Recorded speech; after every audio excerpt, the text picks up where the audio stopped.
decided to take out a lawsuit against the government for my injuries. However, at the time, there was a static bar of 1 year. 1 year static bar. So I had filed suit after a year had passed. So therefore, I had no ground to sue the government. Mm-hmm. However, I went to the then political ombudsman to seek redress for compensation. And the government had offered me $20,000 for all the injuries I've outlined. $20,000? 20,000. The loss of use of my right hand, continuous pain and suffering, and 40% injury to my right foot. I did not accept that. Then they increased it to 60,000. I still did not accept that. So I went on to work for 26 years in pain and suffering. Dedicated service. In fact, I went to work in pain, and I did not take a vacation leave until 20 years service. That's 1994. That's when I took my first vacation leave. That same year, 1994, I lost my brother, who was also a policeman. He was shot and killed in a bar in my presence. You were present? I was present when he was killed. I had to sit the sergeant exam 7 days after his death. I went to the superintendent and I told him I don't think I can manage that. Anyway, he said to me, he understands my situation, but I must try and see what I can do because life has to go on. Yes. Ashley, yes. Your brother was killed in which year? 1979, 1980, 1994, he was killed. 1994.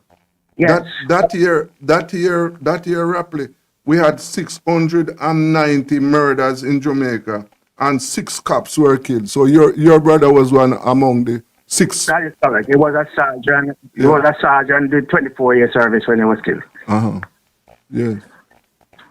So the assistant supervisor in the superintendent's office when I went there. Yes. And the assistant said to me, I must go because he will be injured later. So I have to go and see what I can do. Yes. However, I went and I was successful in the exam. Now I saw that was a great feat because of the pain I feel I cannot study. And I had to be using my left hand, which is not my right hand, to do the exam.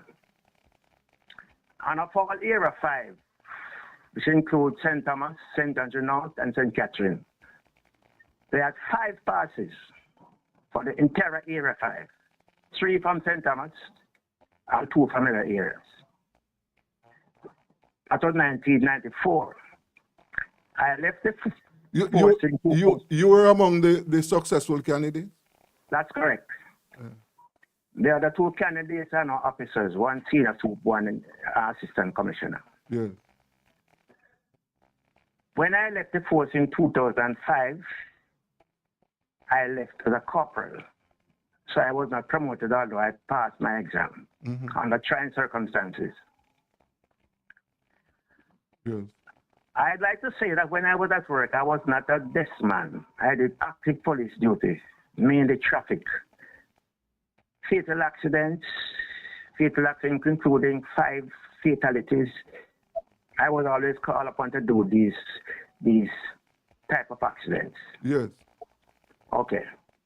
So I served for 26 years after my injuries, and I never complained about my pain except once. And I was being pressured to do some work, and I told the superintendent that I feel a lot of pain, so sometimes I come to work, I cannot do anything. Yes. That's what the deputy superintendent I spoke to. The superintendent was passing at the time, and she called him and told him what I said. Yes. He said to me that I'm using my hand as excuse. Now, when I went home the night, unfortunately, I felt pain all night. So I woke up in the morning depressed. So I went to see my doctor. Yes. He recommended that I take some sick leave.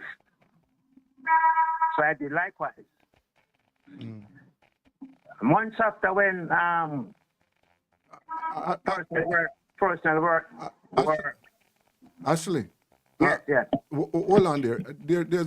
There's I'm getting a feedback in my microphone. Let me just sort it out. Just Okay, hold it. okay. Just hold. I'm coming straight back to you. All right, okay. Yeah. This is Rebel Radio.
Oh, yes. Back. Welcome back to Rebel Radio. And we are hearing a heart-rending story from ex-cop Ashley Smith, who who was revealed and is revealing a story that would break the devil's heart. Ashley, are you Yes, there? I'm here. Continue with your story, my brother. All right. So, um, when promotion was granted to members in St. Thomas, the superintendent said to me that I could be a sergeant today, but because of my work attitude. Because of your work attitude. Yes, remember, Yeah. I worked for 26 years after my accident in severe pain. Right. And that's the only time I mentioned my pain. Mm. Remember, I said I didn't take vacation leave until 20 years till I had 20 years service. Yes. Right? Let me retract a minute before I go up further. When I applied to go to London for treatment through the divisional officer, Yeah. he wrote on the file Mm-hmm. the circumstances surrounding my injuries. Mm. Right? And I'm not talking hearsay. The file was shown to me. Yeah. And in his recommendation, Mm-hmm. he said I should be allowed to go abroad for treatment at my expense. Yes. Yes. Mm-hmm. This is not hearsay. I saw the file. Yeah. All right. Let me go forward now. Now, So you I said, decided that yeah. because of the treatment I've been getting the force, I said, okay, after 30 years service, I'm going to retire from the force. Yes. So that was what I did. Now, when I wrote my letter for retirement, I also wrote a letter to the commissioner applying for compensation for disability allowances. Yes. That was in 2004. Now, I had to supply medical reports. So I got one from KPH and one from Mona Rehab. Mm-hmm. When I sent the report to the police department, the medical report, the police department, Mm-hmm. they should send the file to the Minister of Finance, pension Right. section, Right. along with the medical report, which I paid at $1,000 each. What they did, they sent a medical report which Professor John Bowen wrote in 1980, which stated that he recommended I continue to work. Uh-huh. So the two reports that I spent $2,000 for, they did not put attached those to the file. So the minister said I have to supply the medical reports. So when I got those reports, they said those are outdated. Uh-huh. So I had to do a medical board. So the police gave that document to the Minister of Health, and they send it there to KPA from it to a medical board. Mm-hmm. That took 10 months to be dealt with. So I was told that I have to supply my salary from the day I joined the force and I left. Not really, they're supposed to get that, so I did it myself, and I took it to them. So I thought that, well, they're gonna calculate my disability allowance from that. Uh-huh. But that was not it. What they did? The file went to the Ministry of Finance, to the audit section. The auditor dealt with it and sent it to his supervisor, who verified.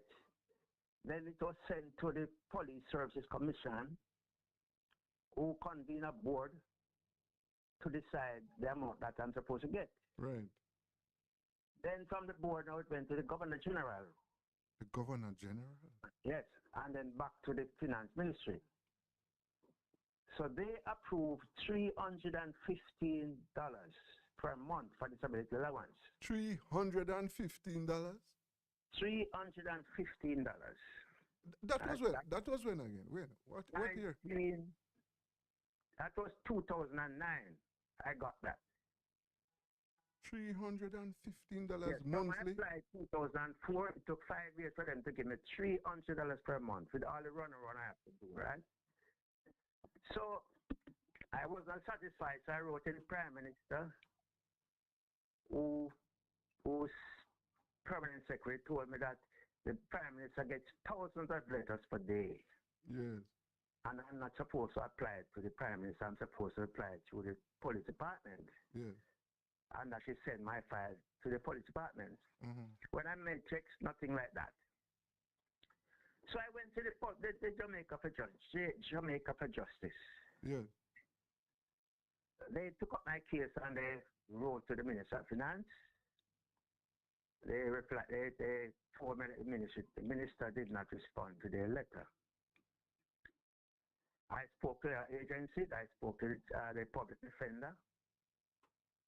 The public defender responded that they called the Finance Ministry and was told that I'm entitled to 2/3 of my salary at the time of the accident, which was my salary was $500 per month at the time. So I'm entitled to 2/3 of that. Yes.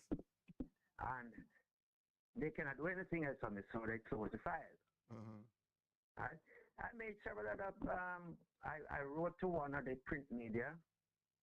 It was published on 5 occasions. Nobody responded to it. Yeah. Right? Now, Mr. Richards, what I'm saying now is that what should have been done? They say because based on the Jamaica Constabulary Force Act, yes, that is what I'm entitled. I was looking for the letter to quote the section, but I cannot find it. They say, based on the Constabulary Force Act, I'm entitled to 2/3 of my salary. And your salary then was what? $500 a month. And that was what year again? 1979. 1979. Just pause a moment, Billy. Can you imagine? A police corporal, Yes. a police corporal was getting $500 per month in 1979. That is after tax. After tax. Yes. What was your net salary? Your gross salary? That was it. No, what was your gross salary? Yes, that was it. $500? Yes. So what was your take-home pay then? I cannot recall that. Yeah? It must, but it can't be $500. Yes, 500. It was 500. Oh, that's why it came up $315. So, oh no, what I'm trying to understand, if 500 was your gross salary or your net salary? Apparently it's in net, because... Oh, so that is after tax, right? Yes, apparently that's in net, right? Because Okay. that's one's pension is clarified, right? The 1979, the 1989, 2000, what that is what, 30 years now? 79 to now is 30 years? 30 years. Yeah. 30 years. Yeah. 30 or 13? 30. Yeah. Now, can you imagine? No, I have to. Why I have to pause here? 30 years ago, right, a police corporal was getting $500 for his pay. No, Jimmy, no, yes, no, yes. no. I mean, no cost of living. But roughly, how much at that time? I know you're a man who would drink a QR rum. How much it would cost you to buy a QR rum at that time? It couldn't buy a clear rum. It couldn't buy me lunch for a day. What, $500? Couldn't buy my lunch for the day. But I mean, in that time, yeah, man, $500 in those days Yes. was money, That's what I'm saying. I'm just trying to remember how much it would cost you for a queue of rum. I mean, then, Yeah. less than $1, man, less than $1. Yeah. Yes, less than $1. Right. So $500 in your pocket. $500 in your pocket at the end of the month. In fact, Mr. Richards, Yes, sir. $1 could buy a round of drink for 4 of us. $1. $1. Yes, sir. When you buy one restaurant there for 50 cents and one red label wine for 50 cents, that could stay for 4 of us. $1. Yes. No, that is an indication of how cost of living has moved. Yes. Gallop in Jamaica. $500 now can buy a little breakfast. Yes. Right? Yes. I mean, I think a pound of chicken is for near $500. Yes, nearly $500. So roughly, anyway, back to the story. You said that it is clear that you were badly treated. Yes, and remember, I am suffering pain for 43 years. Yes. Still suffering pain. I had 17 surgeries since the accident. Yes. Because 9 on my foot, then I developed problem with my eye retina, which was from the accident because it's retina is damaged retina has caused some trauma. Yes. So when I met the accident, I hit my forehead. Wow. I have the mark on it right now. Yes. Right? So I did 8 surgeries and more than 10 lasers. I can only see from one of my eye now. Wow. And it needs to remove cataract. Yes. Right? Now, I went to Kingston Public Hospital, the pain center, for treatment. They could not help me, so they referred me to the neurologist. I did an MRI, which cost $90,000. Well, I applied to the government, and they had given me that $90,000. Right? Yes. After the MRI, the doctor said he can do a surgery to remove the damaged nerves, but it would be risky. Okay. Because it could damage the nerve to my foot, which is 40% permanent damage. And he said the surgery might not work based on the age of the injury. So I was in a dilemma there, so I decided not to do the surgery. Yes. Right? So I keep trying to get some relief from my pain. So in 2014, I saw an ad from this the Winchester Complex for Arbitrary. Yes. The pain center there. Right. And I called them. I said, I have a pain. It's a phantom pain. I said, can you deal with it? They said, yes. So I went there and it cost me $50,000. Yes. And I did not get any relief. Then they referred me to another doctor up at Barbican. I went there, I did 4 visits, and then the doctor told me that for the treatment to work, I got to amputate my right hand. Because of the injuries to the right hand, the nerves, the brain could not receive the message. Yes. Get the point? Yes, sir. Oh, good. So I was in a dilemma there whether to cut out. She said, well, you can't do it because your hand are not used to you. Right? So I decided not to. Yes. Right? So I'm still in the pain. So you're... Now in 2008, I started feeling pain in my left shoulder. Yes. Because of the constant use of my left hand. I had a torn, the rotary cuff in my left shoulder was torn. I did an MRI. and also the carpal tunnel, the carpal tunnel syndrome. What is that? It's a nerve just above the palm of your hand, right? Okay. You see, if you double your fist, you see this vein stomach right there. Mm-hmm. Well, I think the nerves under there, they call it carpal tunnel. Yes. I think that's it. Most people do painting, suffer that type of injury. The Yes. constant use of the wrist, Yes. you know. So I have those two situations up to now. Wow. Up to now, so I'm feeling pain in both hands. Yes. So my left hand, which is only an half, is about 6% use to me right now. Right. So Billy, you're going through hell bareheaded, man. Yes, and let me say, when I had stopped going to that doctor, so I went to my local doctor in 2020 because the pain in my left hand getting worse. So he gave me a letter to put to University Hospital, Mm-hmm. and I went for some physiotherapy which I did for about 12 sessions. And all these expenses, you know, Richard, I had to put them. Apart from the $90,000 for the first MRI, all treatment I had to put them. Yes. All the surgeries, all the lasers, transportation to go to the university hospital. Yeah. Right? And I have to put all those bills. yes, and the compensation from the government is virtually nil. Yes.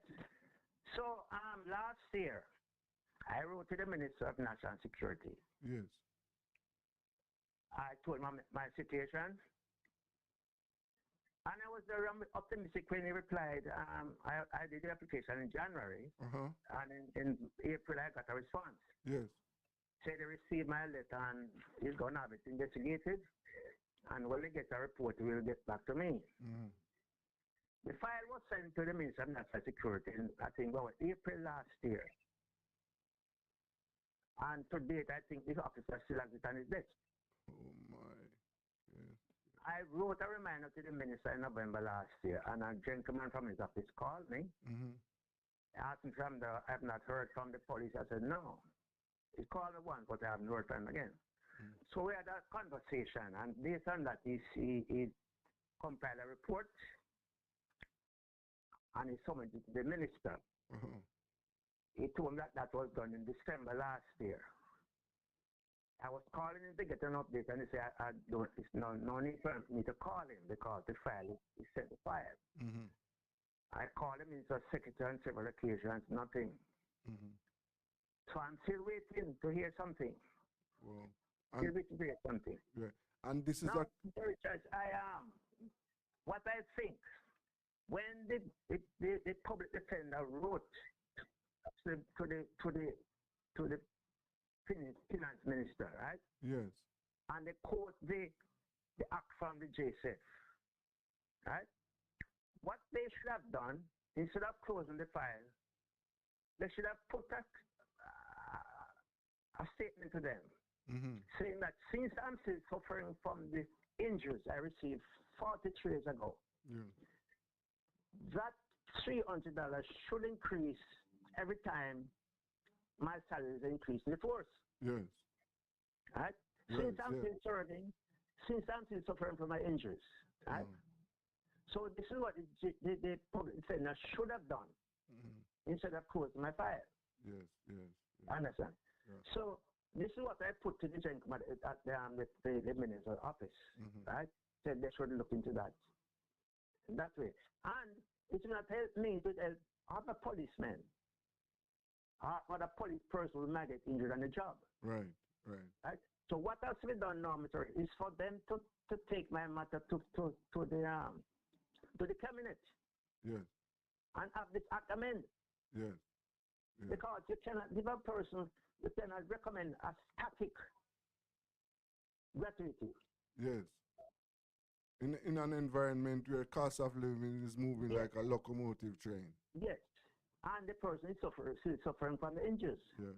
Right? Because if I was able to sue the government, right, I would have been rewarded with a substantial sum with all of my injuries. Yes. So I'm only relying on compassionate Yeah, response from the relevant authority, government. yeah. And To look into my situation. and my brother, I don't look as if they have that word is missing from their vocabulary altogether. Compassion. No. Okay. Yeah. I am now 72 years old, Yes. and I'm feeling pain from the loss of the hand is minor, you know, Yes. because I'm very active. Yes. It's the pain, Yeah. the pain that I feel. The nerves, right, Yes. from C5 to T1 were pulled from the root of the neck. So you know that these nerves are touching. Yes. So you don't need a better explanation to understand what I'm going through. Yes, man. It must be painful. The nerves are touching, and therefore it's constant pain. Yes. Yes. When the season changes, 3-4 nights I cannot sleep. Wow. Like every 30 seconds I get a shock. Yes. You see? Yeah. And I'm suffering this for 43 years. Wow. No. Right? This. Look what I'm getting. I'm living now like a hermit. Yes. What I'm getting, sometimes cannot barely go on the table when I finish my bills. Yes, sir. I don't have a social life. Yes. I should have a social life to sort of help to mitigate this severe pain. Yes. God, that's why I didn't take any leave in my service now, because I had to go out on the street to interact with people. Yes. That's why I didn't take any leave. So I'm living now as an hermit. Must be terrible. I Well, understand. well, I am, as I said, that is the reason why I offer this platform for you. I am going to, I only hope that the authorities are listening, because I am going to do whatever I can. I know this matter has been well publicized in the print media before, I know that. And as you said a while ago, the response so far has been nil, right? But we are going to continue to fight for you, because you fought for Jamaica. And Yes. now that you are on the well, you aren't able to fight anymore. Somebody should come to your help. And as I said, Rebel Radio is going to do what it can. Mr. Richards, let me just say something briefly before I go. You see? A lot of people believe that the government is taking care of me Yes, because of the circumstances under where I get these injuries, yes, right? When I met with the top rank, how much you think I'm getting per month for this? They said 80,000 or 50,000. I said $300. They said, no, man, you're mad. yes, One man in a bar said to me, drink anything you want about top shirt, man, no pay fee. yeah, You know. Finally, when I asked someone to do something for me, which is very often, they would charge me more than they charge a normal person, because they said the government are mine and yeah. money. Wow, yes, You see the point I'm making? yes, sir. I can see. And if I need a stone to move, I cannot lift by my one and I have to call somebody. I have to pay them. Yes, yes. That's it. It's terrible. It's terrible. So I am happy happy that you allow me to use this platform to express my dissatisfaction and my wishes. But you're a warrior. You're very strong and courageous. Well, you know that. I'm always, and regardless courageous. of my situation, I'm always pleasant. Yes, I know that. Regardless of my situation. I know So that. pleasant that people don't believe that I'm going through what I said I'm going through. Yeah, yeah. Well, Brother Smith, I know you are going through the pain, but keep the faith, and we'll continue talking, right? Yes, And yeah, man. You have a good evening. yes, and thank you very much too. No problem. That was Corporal Ashley Smith, man who met in a big accident, terrible accident on the job. 40 odd years ago, and he's still suffering. No compensation. No, this is what you call wickedness in high places. This is Rebel Radio. Desmond Richards.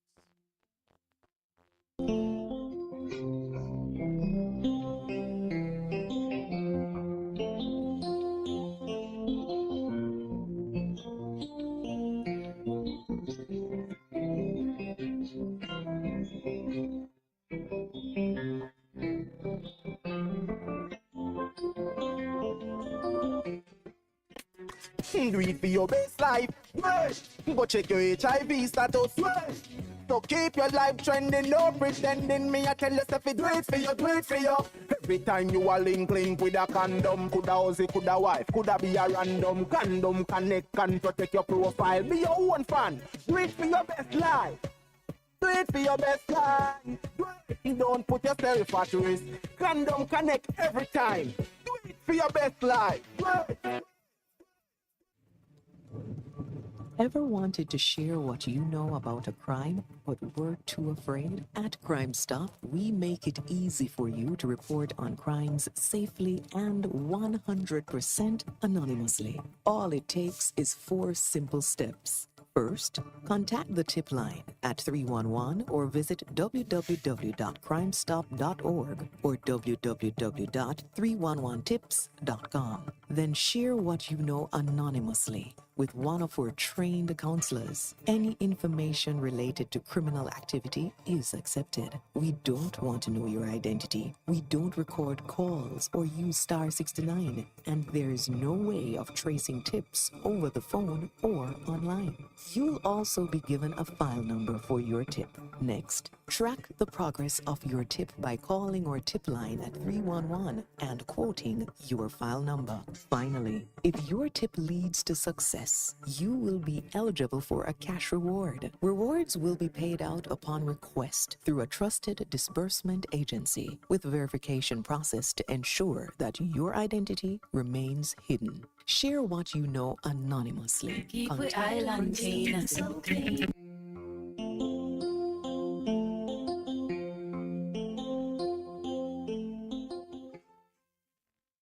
Boy, that was a traumatic story, man. That is what you call um no, there's no laughing matter.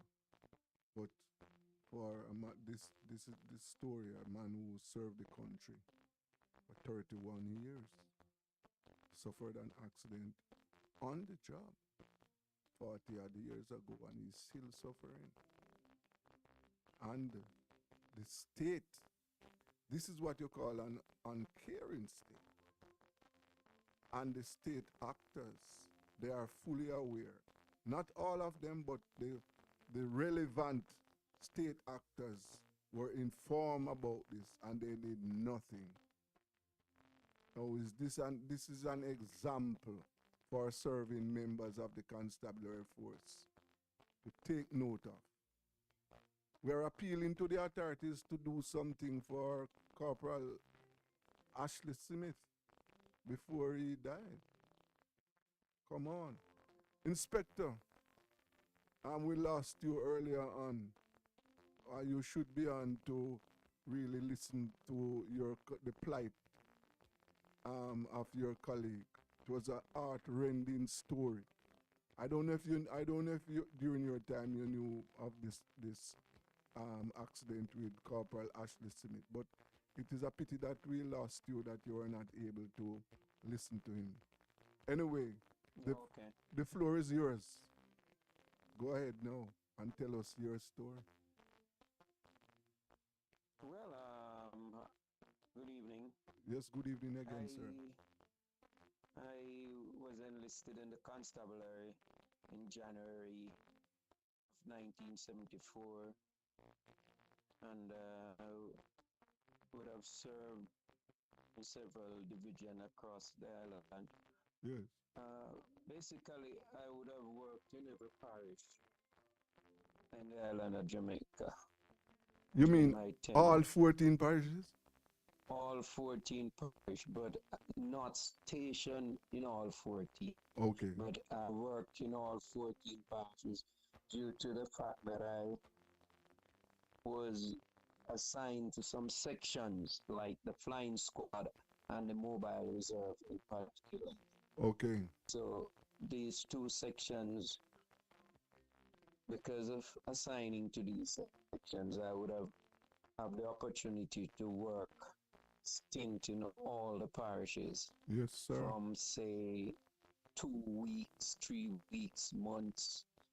But I actually stationed in the parish of Hanover St. Anne, and I would have done most of my service in Kingston and St. Andrew, station between Mobile Reserve and St. Andrew North and Kingston Central.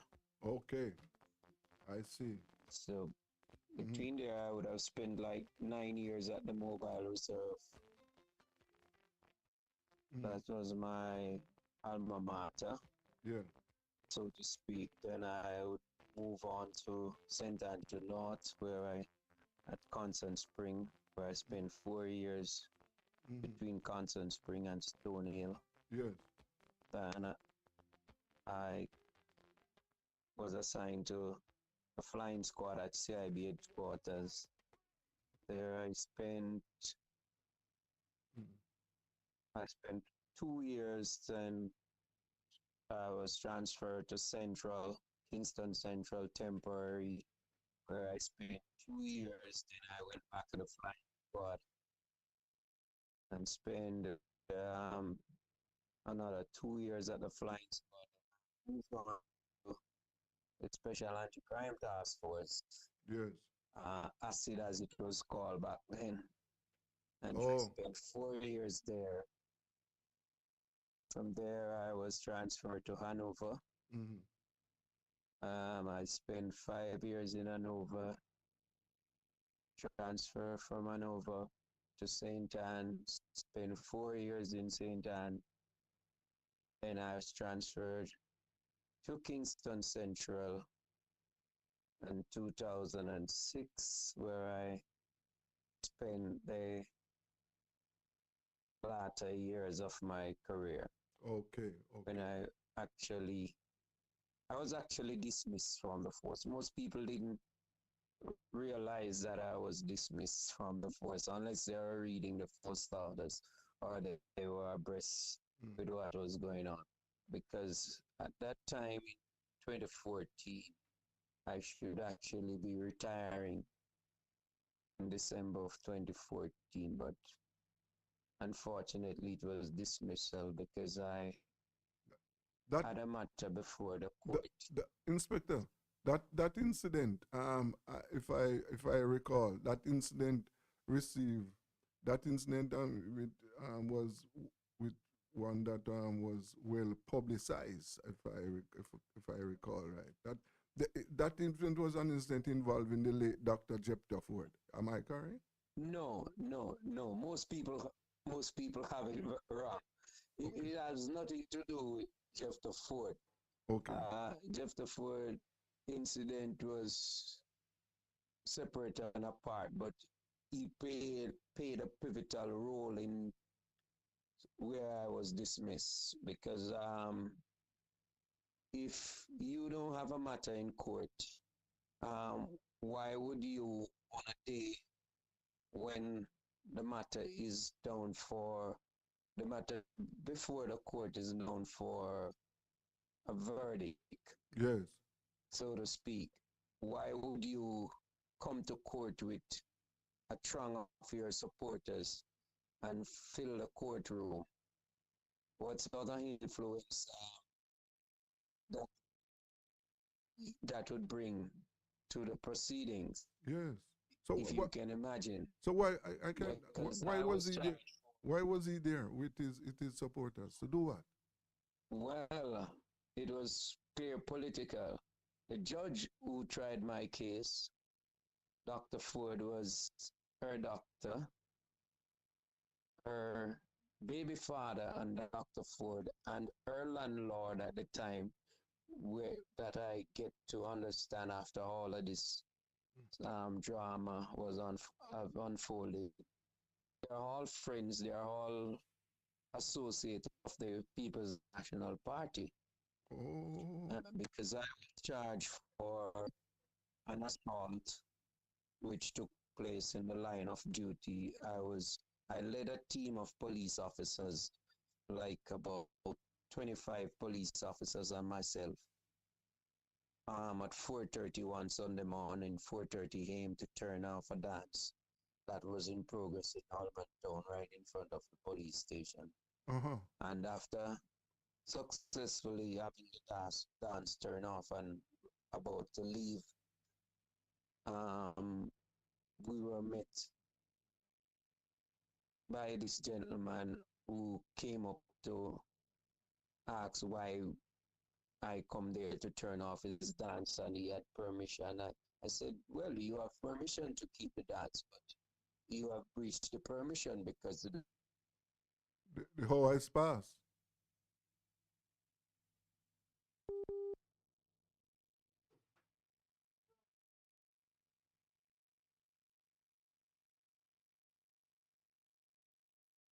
We just lost. Um, we're going to try and get him back. It's a very interesting story. Boy, from one trauma to another trauma. And you know, he has just revealed another side of Jamaica. And the Jamaica Constabulary Force, like any other organization in the country, they are affected by the political interference, right?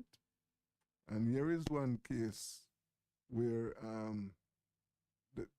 the officer, the ex-officer, is revealing how connected parties. Inspector? Hello? Hello? Yes, sir. You know, before so the gentleman came, I mean, as you said, approach you. Mr. Henry? Hello? Hello? Yes, I'm saying I'm that. hardly hearing you. I'm hardly hearing you. Yeah, yes. Are you hearing me better now? Yes, a little better. All right. I am hearing you, so go ahead.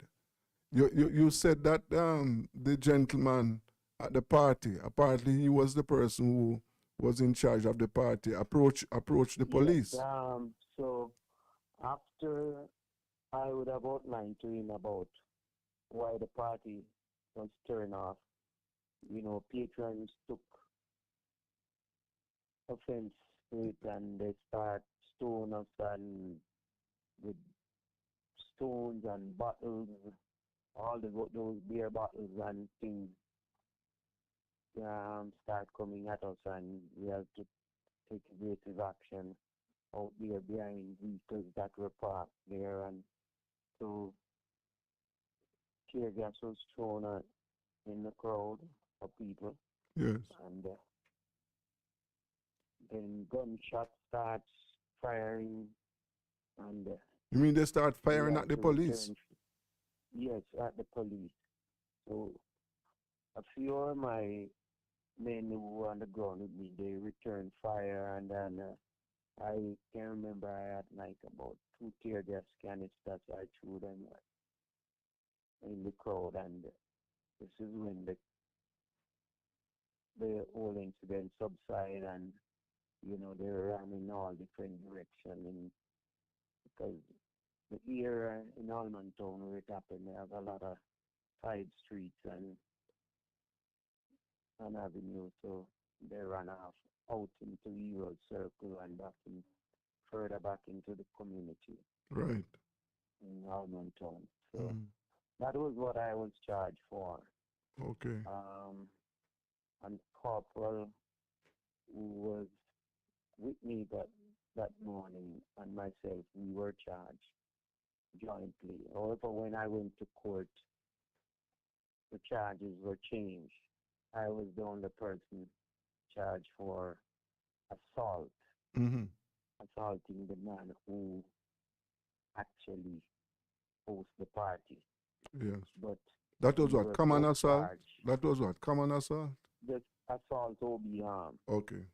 But then we were both charged jointly for discharging firearm within 40 yards of a public place, Yes. which is one of the strangest things Police came officers under fire and returned on fire. duty. Yeah.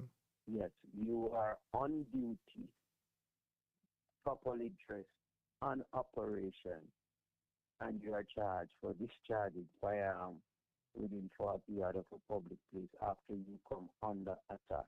Yes.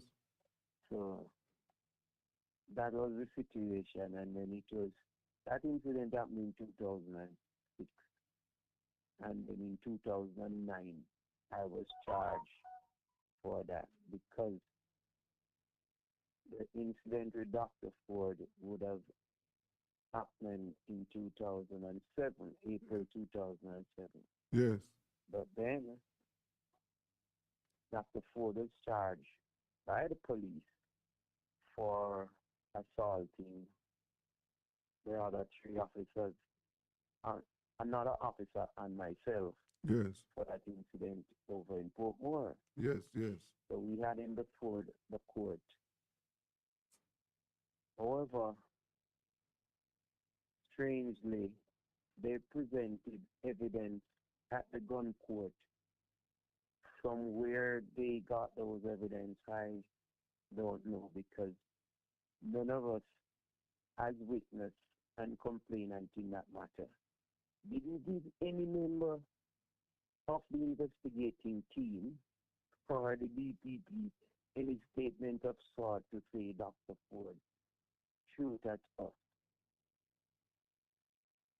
And yet they were charging Dr. Ford for shooting with intent, Yeah.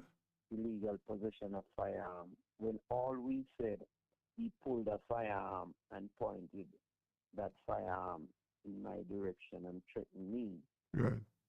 to challenge me to touch my firearm because you're a bad guy, you're a bad man, you're a bad man. Touch your gun if you think you're bad. Yes. You're a bad police, touch your gun. So on that basis, he was charged for assault at common law, illegal possession of firearm. Because if you have a licensed firearm and you use it to commit an unlawful act, that's how that charge come about. Okay.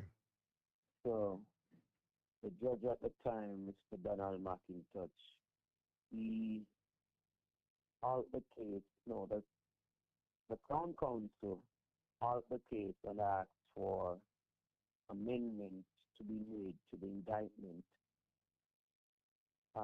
after two of us had given evidence. Mm-hmm. So you want to amend the indictment to put for the charges of assault at common law instead of shooting with intent. Yes. So Mr. McIntosh said, told him that he cannot do that. And that was one of the strangest things I have ever heard, where a prosecution cannot amend an indictment in the middle of a trial based on evidence that was adduced. And he told him, because I think it was the first time I'm seeing that gentleman as a Crown Counsel, because he was a junior. Okay. He told him that if that's the case, that's the end of it. So he set Dr. Ford free. You mean the judge set him? The judge set Dr. Ford free? Yes. So that's the case. So they cannot proceed any further. So he was acquitted. Mm-hmm. However, his firearm on a date when I wasn't even though I've written that document against him getting back his firearm license, outlining that.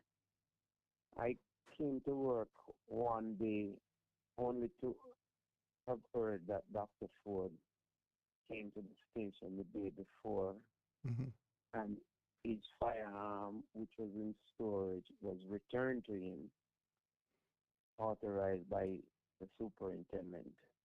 Wow. Even though I have written that his firearm license should be revoked. But listen. So I can see clearly Yes. that, politics was in play because Inspector, this listening to you, this sound like a kangaroo trial. Yeah, it's about kangaroo thing. But you are defense lawyers. Hello?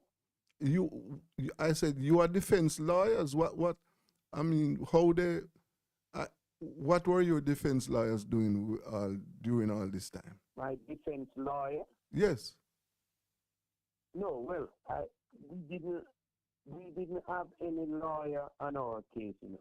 We were just merely complainants in a case against him as police officer. Yes, but We were then just complainants. So yes, but there then was they no charge you. lawyer representing us. But when I was charged now, Yes. I had a defense lawyer, Right. and only to my knowledge, and this was after the fact, I discovered that my lawyer and the judge, who at the time was they were But working at the DPP prior to she becoming a judge, and my lawyer was also working at the DPP before she went on to do private practice, and I did not know that there was a rift between both of them from their days at DPP. And they both met in court now. And I can recall one day during the trial, I heard my lawyer walk out of court and make certain comments on her way out. yes.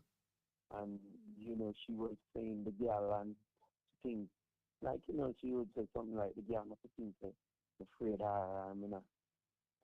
she can't do me nothing or whatever. Who she was referring to as a girl? The judge? My lawyer, that was my lawyer, was making those comments. Yes, so the girl. But it was intended for the judge, who they both have some beef from their days at DPP.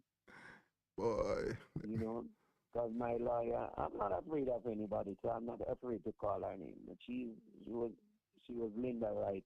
Yeah, don't hold on. Don't call any names right now. Don't call any names right now.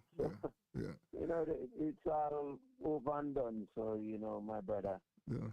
That's what it is. Yeah. And then their connection, the judge connection with Dr. Ford and all of that, which is no secret and all of that. So. Right. Well, I want to tell you something.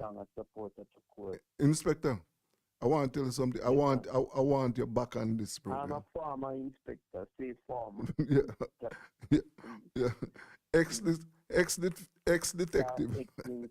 Yeah.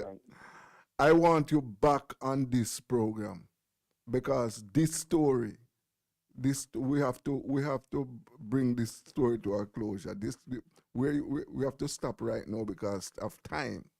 But I'm inviting you back next week, Friday, at the same time. Yes, I'm willing to talk to you anytime. Because this is intrigue. For you, I am here. I'm here and willing to talk to you. And I want you to continue taking care of yourself. Take care of yourself, right? Next week, Friday, we are going to continue the story. Okay. Yes, thank you very much for your contribution tonight. Thank you for having me. Yes, no problem. No problem. Right, Former Inspector Dietrich Henry. Wow. What a spellbounding revelation. Boy, this we have to bring back both participants. Now, you heard the trauma from ex-corporal Smith, followed by, this is another very traumatic experience from former Inspector Dietrich Henry. Boy, the police force, an organization with many, many angles. It's like a river with several tributaries. Well, Rebel Radio, Desmond Richards, don't go away. When we return, we'll be going to Cane River. And then after that, we are going to be talking about what is in store next week for Garvey. This is Rebel Radio, and I am Desmond Richards.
Do it for your best life. Yeah.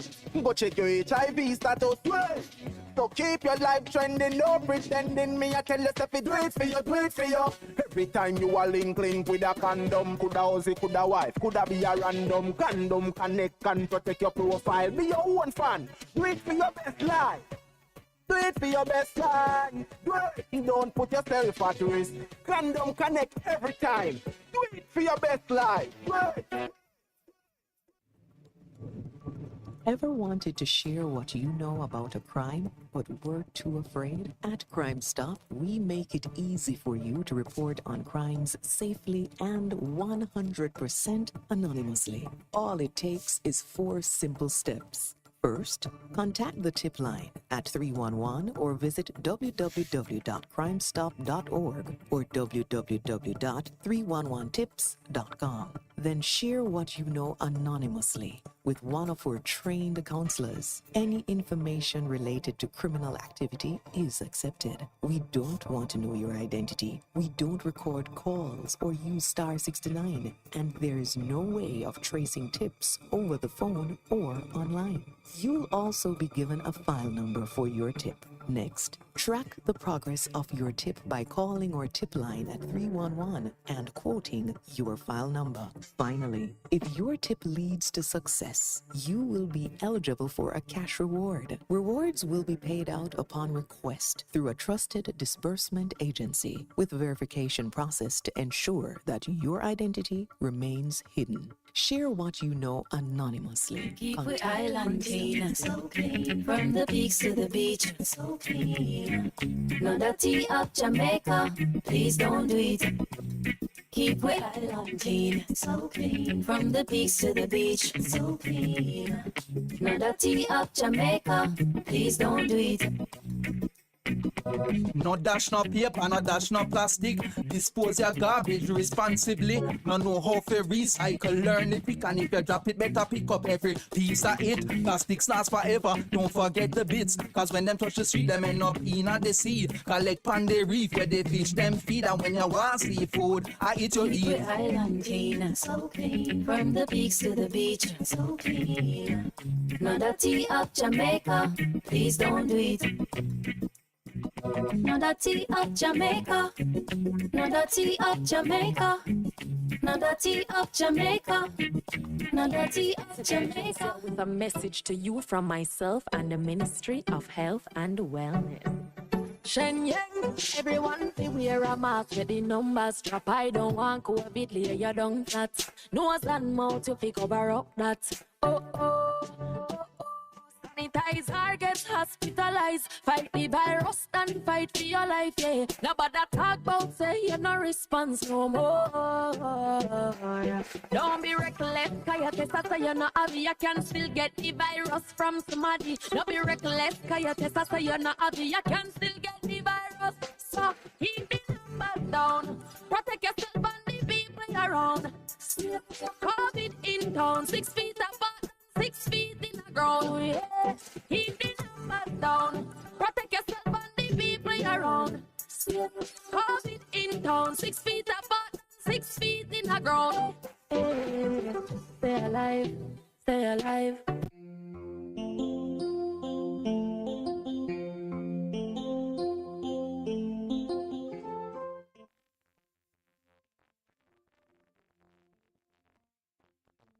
we have had two heart-rending stories.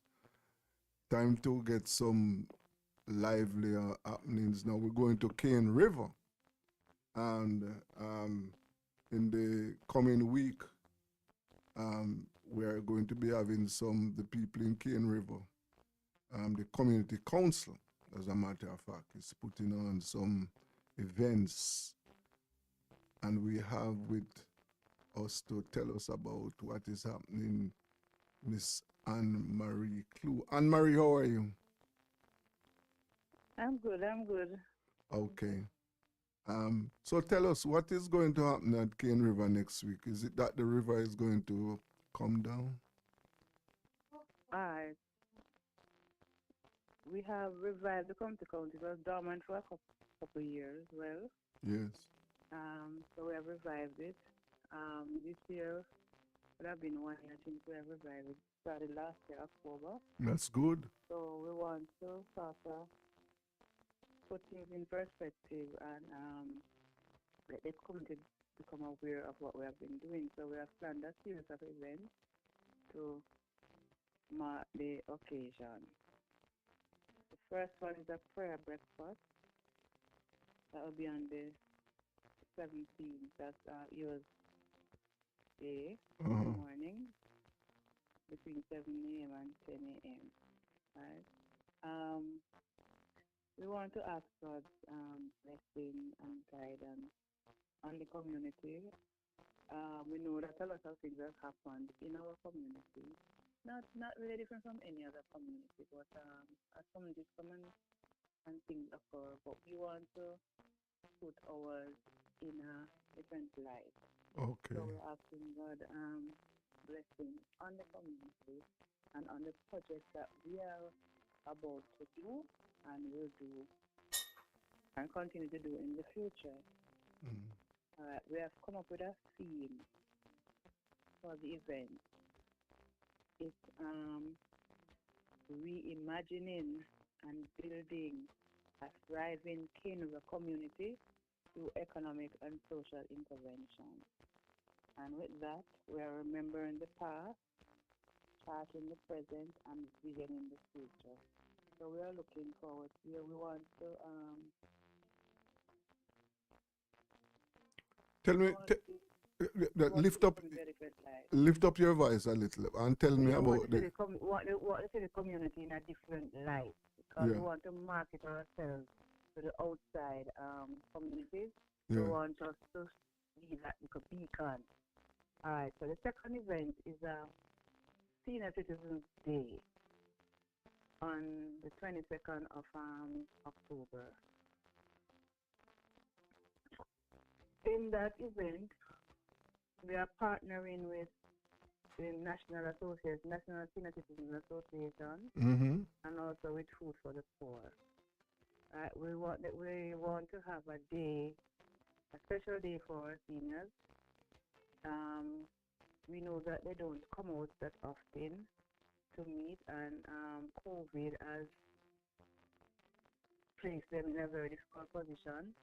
They have been in for 2 years, so I want to bring them out in a social setting, a social gathering. On that day, we'll be doing giving them pedicure and manicure. Also, medical checkup. Yes. And yes, the medical doctor will be there. And as I said before, Food for the Poor and the National Senior Citizens Association will be there to help them with their ID. They'll be also doing an information session, telling them about the benefits of being a part of the National Senior Citizens Association. So also hoping that out of this Seniors Day, we could form a senior citizens group in the community where we can get the seniors out on a regular basis, involving them in activities that will keep them alive and and so on. Also on that day we want to have an interaction with them, for them to give us a little history about the community of Cane River. Now Cane River is a special history. And I'm sure a lot of the young people in the community do not or are not aware of this rich history. So we want the seniors to come out and share this history with our young people. We're going to record that for future so that we can have that Yes. history, right? Mhm. Well, one of the things that I would like for them to know, for the people of Cane River to know, I often say this: the people of Cane River are standing and walking on holy ground, and they don't know because because the founder of Dallas, Texas, in Texas in the United States, was born 1 mile from Cane River at the Dallas Great House. Yeah, Dallas Castle Great House. Yeah. Yes. And this gentleman, as I said, is the founder Alexander Dallas. of Dallas, right? The other thing is that the Bob Marley immortalized Cane River. I don't know how many people in Cane River know that Bob Marley sing about Cane River. It is live. In the song, yes. Yes. Go to Cane River to watch my dreadlock. Yes. Yeah. Several movies and videos have been shot at Cane River. Dark of the Sun starring Jim Brown was shot at, part of that was shot at Cane River.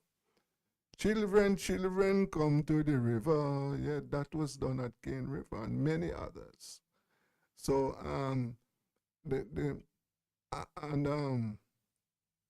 there is also some history, environmental history about Cane River. That for example, I don't know if the people there know that at one time the direction of the rivers have changed, over years. This has to do with is Mother Nature. So Cane River is a very historic and a resilient place. But Anne-Marie, I would like you to tell me or tell the viewers and listeners about the economic activities that are being planned by the council. Okay. All right. We want to tap into the resources that are in the community, right? And one of the resources that we have is our honey production. Yes. So we want to ramp up our honey production. So we have partnered with 4-H, right? And they have had training sessions with honey farmers in the community, and we have also other potential farmers have come on board. Yes. At present, 4-H has given us some resources, or in the process of giving us some additional resources, so that can boost up our honey production. Yes. Which I if I may say, is one of the best. So I've heard, and the honey farmers are very elated at this boost in their resources. So we're looking forward to getting even more honey and of better quality out of Cane River. We want, when the visitors come, because we have a brand. We have a Cane River brand that is sold under.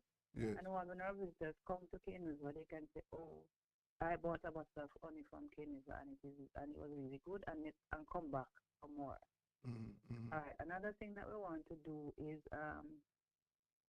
we have a variety of fruits, right? And we want to use these fruits to make wines and jams. Right. We have already started, but we want it to be on a wider scale. So again, 4-H is coming in to give us some training, right, on wine and jam making.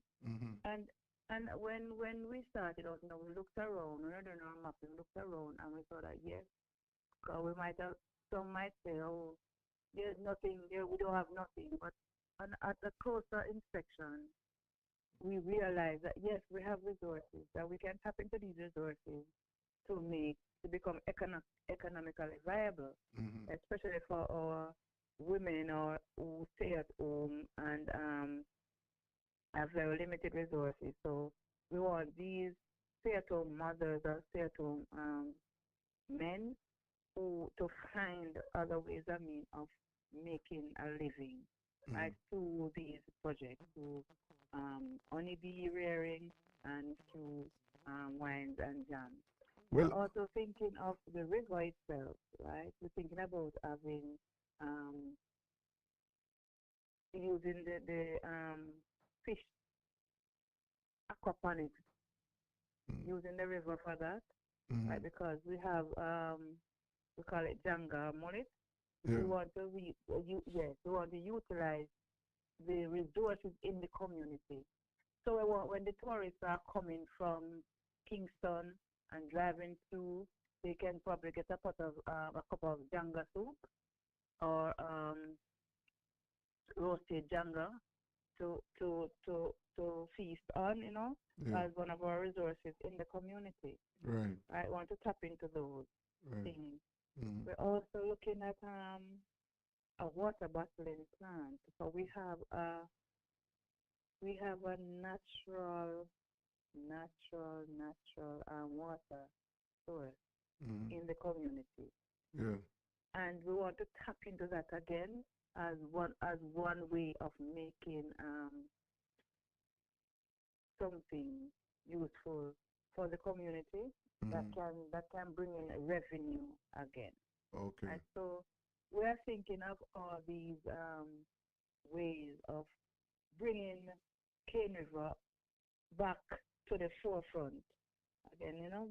Bringing back some life into the community. Rebel Radio is right behind you and the community, and I can tell you that we are prepared to work closely with you, and as whatever resources we have, we are willing to share and give our experience, use our expertise, and to assist the community, because it is very important that we do whatever we can to rescue the community. It is such a resilient community. People is not fully aware of all the resources there and how it can be exploited to their benefit. So we're willing to do that. And another aspect of the community that we should focus on is the whole question of community tourism. That aspect of the community. Anne-Marie, you are still there? Another project that we have, as I forgot to mention, is our chicken rearing project. Yes. Right? So that forms a form of revenue for the council, and that's what we use to fund our project. Right. It's an ongoing project.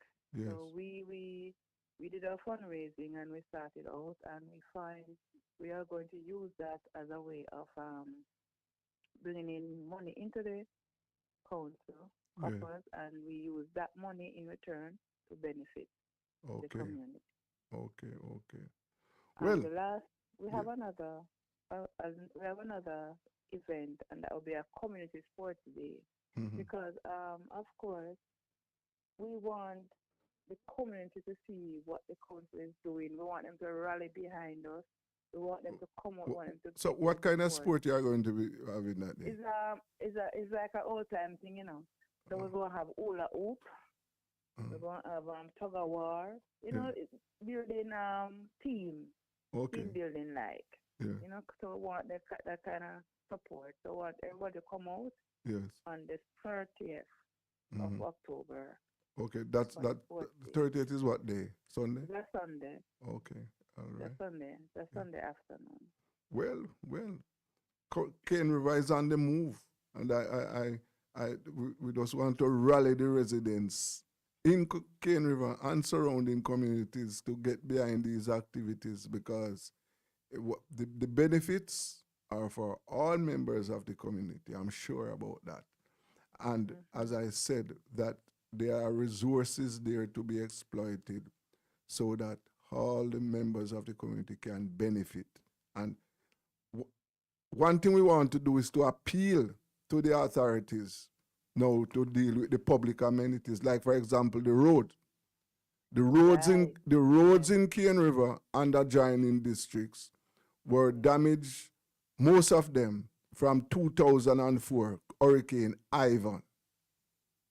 And to date, only some patchwork has been done.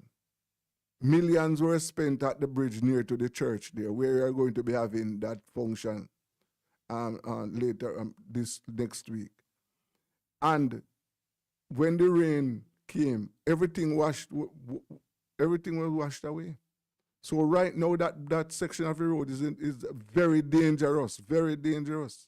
I don't know if the member of parliament don't pass there and see it, because the money was stolen.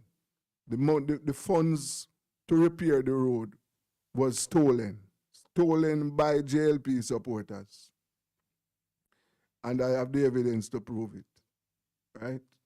So, and several breakaways going from the start of the road at 9 miles. And listeners and viewers might not know this. That is the only alternative route if something happened on the road, say from, Bull Bay. That road can take you straight back to Papine, straight back to New Kingston. Yeah. And so therefore it is a very important road for people to use, right? The other thing I observed, that bridge broke away some time ago, and they came and put up a bridge, but it need rails, and we have been appealing. I know the people have been appealing to the authorities for years to put rails on the bridge, and nothing has been done. We want the member of parliament to know this. The constituency don't stop up by Dallas, you know. Cane River is part of the constituency. Anyway, Anne-Marie, thank you very much for your input, right? And as I said before, Rebel Radio is behind you and behind the community, right? And we will stop at nothing in order to get Cane River moving. Upper Cane River to wash my dread. Before I go, I would like to say one thing though. Yes. We are appealing to the authorities or the powers that be. There's a play field. There's an area in Cane River where a play field is, and it needs to be upgraded. Okay. It's a large enough space for multi-purpose facility, Mm-hmm. and would love to get any assistance that we can get to get that up and running, because the community needs a facility like that. All right. A play field, we need something like that. So the appeal is going out. All right. For assistance for that. All right, Anne-Marie, you take good care of yourself, and you too. I will see you on what it is, Heroes Day. Mm-hmm. Yes. Thank you very much. Thanks for having me. Yes, listeners and viewers, we have all good things must come to an end. Boy, this evening was very traumatic for us, but we got some good information. We are appealing. We're appealing for some assistance to former Corporal Ashley Smith at 72, 31 years in the constabulary, 40 odd years after an accident, and he's living in pain. Come on, Minister Chang and all the other relevant authorities, Commissioner of Police. This man needs some help. We want to thank Anne-Marie Clue of the Cane River Community Development Council, ex-Corporal Ashley Smith, ex-Inspector Dietrich Henry, and all my technical operator, my co-host, Theodore Sumo Wesley, and all those who contributed to this program tonight. Mario Scott. Have a good weekend. This is Rebel Radio.